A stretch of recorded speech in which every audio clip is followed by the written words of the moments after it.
PCB ने domestic cricket season 2026-27 के बाकायदा शेड्यूल का ऐलान कर दिया। डोमेस्टिक क्रिकेट सीजन का आगाज 11 अगस्त को मुल्तान में होगा। डोमेस्टिक सीजन के शेड्यूल में 2027 के वर्ल्ड कप की तैयारियों का भी प्लान किया गया है।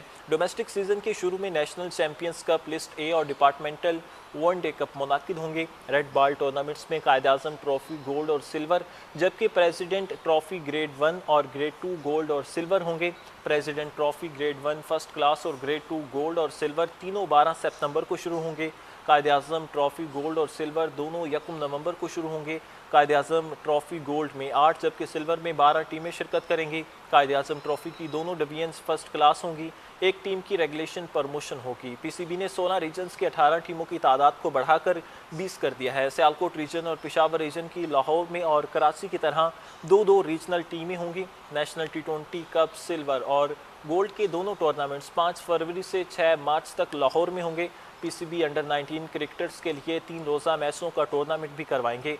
नेशनल अंडर 19 कप और नेशनल अंडर 19 चैंपियनशिप 22 अक्टूबर से 5 दिसंबर तक होंगे।